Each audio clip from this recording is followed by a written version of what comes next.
तो लोग इसलिए परेशान नहीं हैं क्योंकि उनके बच्चे हैं। तो ये बच्चों के कारण नहीं है, शादी के कारण नहीं है, बी स्कूल के कारण नहीं है, रोजगार के कारण नहीं है। आपके पास इस तरह की आजादी होनी चाहिए। चाहे मैं नर्क चला जाऊं, मैं अच्छे से रहूंगा। मुझे जीवन का एक चरण बताइए जिसमें लोग खुश हों। गरीब इसीलिए दुखी हैं क्योंकि वो गरीब हैं। जो अमीर हैं वो टैक्स से दुखी हैं। जो अनपढ़ हैं उन्हें स्कूल भेजिए, भयंकर दुख। जो शादीशुदा नहीं हैं वो दुखी हैं, उनकी शादी करा दीजिए। बच्चों के बिना वो दुखी हैं, उन्हें बच्चे दे दीजिए, लगातार दुख। तो किसी ने यह सिद्धांत दिया, जीवन दुख है। आप उन्हें जो चाहे दे दीजिए, उन्हें राजा बना दीजिए, वो वहां भी दुखी होंगे। 45 साल से अधिक उम्र की 42% आबादी मानसिक दवाएं लेती है क्योंकि सिर्फ बाहरी व्यवस्थाएं जीवन को ठीक नहीं कर सकती। बहुत महत्वपूर्ण है कि आप भीतरी व्यवस्थाएं करें ताकि अगर आपको नर्क भी भेजा जाए तो आप खुशी खुशी जाएं।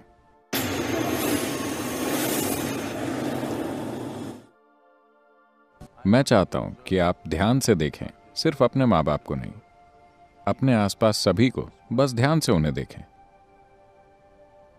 क्योंकि जब मैं आपकी उम्र में था तब बस यही करता था, बस हर चीज को देखना, उसके बारे में एक शब्द भी ना कहना।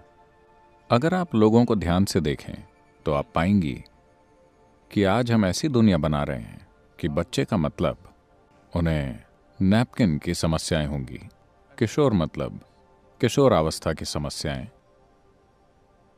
अधेड़ उम्र एक संकट है, बुढ़ापा भयंकर। मुझे जीवन का एक चरण बताइए जिसमें लोग खुश हों। गरीब इसीलिए दुखी हैं क्योंकि वो गरीब हैं। जो अमीर हैं वो टैक्स से दुखी हैं। जो अनपढ़ हैं वो दुखी हैं क्योंकि वो अनपढ़ हैं, उन्हें स्कूल भेजिए, भयंकर दुख। वो यही कह रहे हैं, बी स्कूल का तनाव। और जो शादीशुदा नहीं हैं वो दुखी हैं, उनकी शादी करा दीजिए। देखिए, मैंने कुछ नहीं कहा, वो कह रहे हैं। बच्चों के बिना वो दुखी हैं, उन्हें बच्चे दे दीजिए, लगातार दुख। मुझे एक चीज बताइए जिससे लोग दुखी नहीं हैं। सब कुछ। तो किसी ने यह सिद्धांत दिया, जीवन दुख है। किसी ने इसका हल दिया, दुखी होना ठीक है। अगर यहां आप बहुत दुखी होंगे तो आप ऐसी जगह जाएंगे जहां सब कुछ शानदार होगा।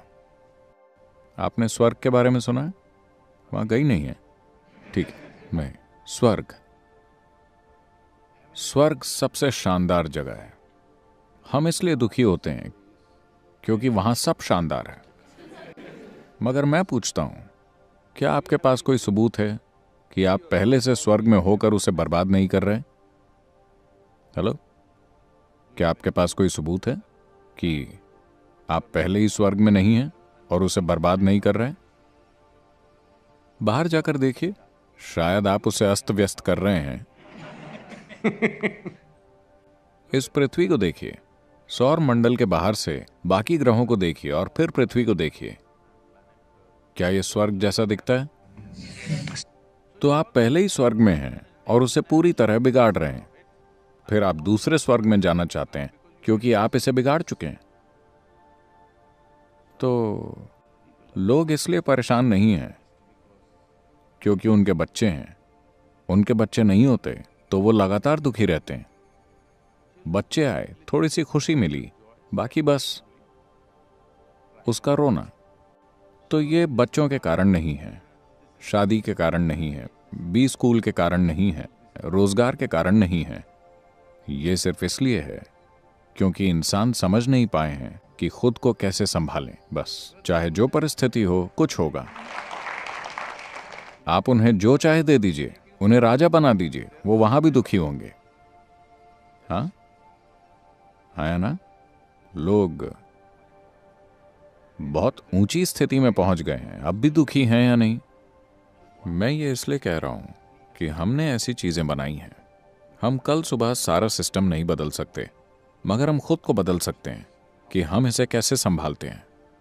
है ना? ये इतना महत्वपूर्ण क्यों है कि आपको किसी से आगे होना है? क्यों? ये इतना महत्वपूर्ण क्यों है? क्या ये महत्वपूर्ण नहीं है कि आपका जीवन सुंदर हो? आप आनंदित हों, आप शानदार हों, आप अपनी पूरी क्षमता को खोजें, ये महत्वपूर्ण है? या आप अपने पास बैठे व्यक्ति से बेहतर होना चाहते हैं?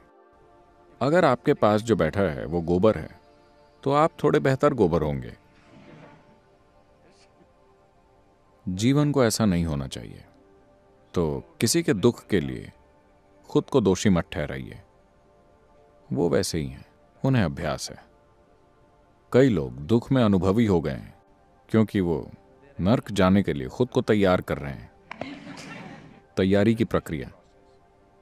वो यहां खुद को इतना दुख देना चाहते हैं कि चाहे आप उन्हें नर्क भेज दें, वो उन्हें अच्छा लगेगा। किसी के दुख के लिए कभी खुद को दोषी मत ठहराइए, ठीक है? कोई बात नहीं, ये सबका अपना चुनाव है ना? बाहरी लोग, हम क्या कर सकते हैं? मैं आपको क्या कर सकता हूं? मैं आपके लिए एक आसान स्थिति या मुश्किल स्थिति पैदा कर सकता हूं। दुखी होना आपके ऊपर है ना? आया ना? दुखी होना आपके ऊपर है। आप अपने माँ बाप के लिए एक चुनौतीपूर्ण बच्चे हो सकते हैं। I wish you will be. काश आप हों। आपको उनके लिए थोड़ा चुनौतीपूर्ण होना चाहिए। वो उसका आनंद लेते हैं या उससे दुखी होते हैं, ये उनके ऊपर है। क्योंकि मुझे लगता है कि आप चाहे जितने भी प्रबंध कर लें, जो लोग दुखी होते हैं वो दुखी ही होंगे, है ना? पश्चिमी देशों को एक उदाहरण के तौर पर देखिए, जो सभी का सपना होता है, या यहां लोग जिसका सपना भी नहीं देख पाते, एक औसत अमेरिकी के पास होता है। आपको लगता है वो खुशी से भरपूर है? सारी व्यवस्था है, आपके ख्याल से वो खुशी से भरपूर है? नहीं, दुखी हैं। 45 साल से अधिक उम्र की 42% आबादी मानसिक दवाएं लेती है। यह निश्चित रूप से खुशी नहीं है, मानसिक सेहत भी ठीक नहीं है, क्योंकि सिर्फ बाहरी व्यवस्थाएं जीवन को ठीक नहीं कर सकती। यह बहुत बहुत महत्वपूर्ण है कि आप भीतरी व्यवस्थाएं करें, ताकि अगर आपको नर्क भी भेजा जाए तो आप खुशी खुशी जाएं। आपने गौतम बुद्ध के बारे में सुना है? सुना है? जब हर कोई स्वर्ग जाने की बात कर रहा था, गौतम बोले, मैं स्वर्ग जाकर क्या करूंगा? क्योंकि आप कहते हैं वहां सब अच्छा है, वहां मैं क्या करूंगा? मैं नर्क जाता हूं। क्योंकि आप कहते हैं कि वहां हर कोई दुखी है, मैं वहां जाकर कुछ करता हूं, क्योंकि वैसे भी मैं दुखी नहीं हो सकता। मैंने खुद को ऐसा बना लिया है कि मैं दुखी नहीं हो सकता, तो मैं नर्क जाता हूं। आज भी बौद्ध ग्रंथों में कहा जाता है कि बुद्ध निचले संसार में है।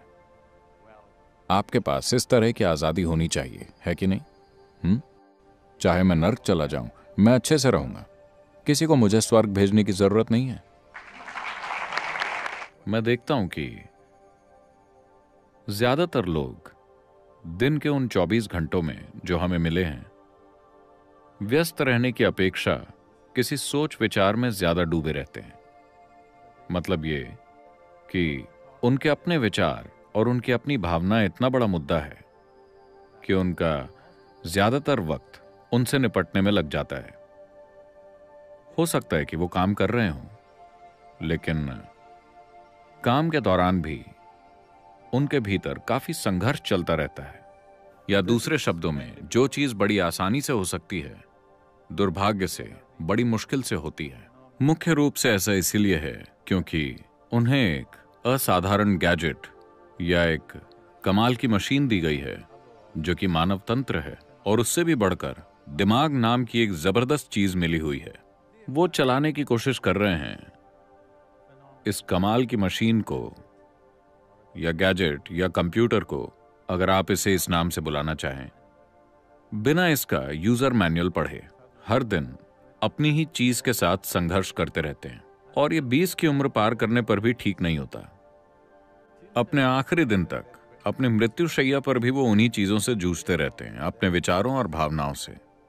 अगर वो अपने जीवन में इसे संभालना जल्दी सीख लें, तो मुझे यकीन है कि वो अपना काम जितने घंटों में खत्म करते हैं उससे आधे समय में खत्म कर सकते हैं, और वो अभी जितने प्रोडक्टिव हैं उससे कहीं ज्यादा हो सकते हैं।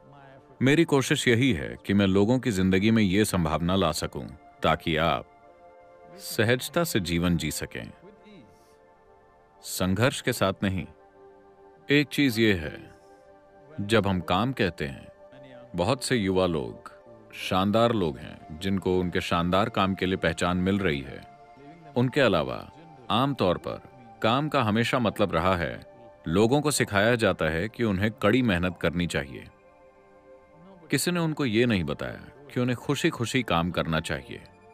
किसी ने उनको ये नहीं बताया कि उनके काम में उनकी खुशी या उनका प्रेम जाहिर हो। बस उन्हें कड़ी मेहनत करनी है। अगर आप कड़ी मेहनत करते हैं तो आपका जीवन नीरस हो जाएगा। ये कुछ दूसरा हो ही कैसे सकता है? आप किसी काम को कड़ी मेहनत के साथ सिर्फ तभी करेंगे जब आप नहीं जानते कि इसे कैसे करना है। अगर आप जानते कि इसे कैसे करना है तो आप इसे आसानी से करेंगे। तो ये बिना सीखे कि कोई काम कैसे करना है, अगर आप इसे करने की कोशिश करते हैं, अपने बोध को बढ़ाने में पर्याप्त समय नहीं लगाते और जीवन सिर्फ अभिव्यक्ति ही है, तब जीवन एक बड़ा संघर्ष बन जाता है। ज्यादातर लोग आजीविका कमाने के अलावा कुछ भी नहीं कर रहे हैं, और शायद बच्चे पैदा करना और एक दिन मर जाना, और कुछ नहीं। उनको लगता है कि वो कई चीजें कर रहे हैं, लेकिन असल में वो बस यही सब कर रहे हैं: खाना, सोना, बच्चे पैदा करना और एक दिन मर जाना। हर दूसरा जीव इसे सहजता से कर रहा है। एक केंचुए से लेकर एक कीड़े तक, हर पशु पक्षी भी, हर कोई ये कर रहा है। ये सब अपना भोजन जुटाते हैं, वो खाते हैं, वो सोते हैं, वो पैदा करते हैं और वो मर जाते हैं। हमसे लाख गुना छोटे दिमाग के साथ भी वो ये सब कर पाते हैं। इतने बड़े दिमाग के साथ इंसान संघर्ष कर रहे हैं, उन चीजों के साथ नहीं जो वो कर रहे हैं, बल्कि अपने दिमाग के साथ ही संघर्ष कर रहे हैं। उनकी अपनी बुद्धि एक गंभीर समस्या बन गई है। हमारे जीवन में जो चीज सबसे बड़ा वरदान है, हमारे जीवन के लिए जो सबसे बड़ा उपहार है, हमारी ये बुद्धि, ये एक समस्या बन गई है, क्योंकि वो नहीं जानते कि इसे कैसे संभालें, वो नहीं जानते कि इसे कैसे इस्तेमाल करें। ये लगातार उनके ही खिलाफ काम कर रही है। जब मैं कहता हूं कि ये आपके खिलाफ काम कर रही है, लोग इसे कई तरह के नाम दे सकते हैं। इसको बताने के लिए कई तरह के शब्दों का प्रयोग कर सकते हैं। वो इसे स्ट्रेस कह सकते हैं, टेंशन कह सकते हैं, दुख कह सकते हैं, डिप्रेशन कह सकते हैं, घबराहट कह सकते हैं, पागलपन कह सकते हैं। मूल रूप से आपकी बुद्धि आपके खिलाफ हो गई है। आपकी बुद्धि आपके लिए काम नहीं कर रही है, ये आपके खिलाफ काम कर रही है। तो मेरा मूल काम यह है कि कम से कम आपका शरीर और आपका दिमाग आपके लिए काम करे। हो सकता है कि कोई दूसरा आपके लिए काम ना करे, इससे फर्क नहीं पड़ता। कम से कम आपके शरीर और आपकी बुद्धि को आपके लिए काम करना चाहिए। अगर ये एक चीज ठीक हो जाती है तो आपके लिए प्रसन्नता से, शालीनता से, कारगर तरीके से जीना एक स्वाभाविक नतीजा होगा।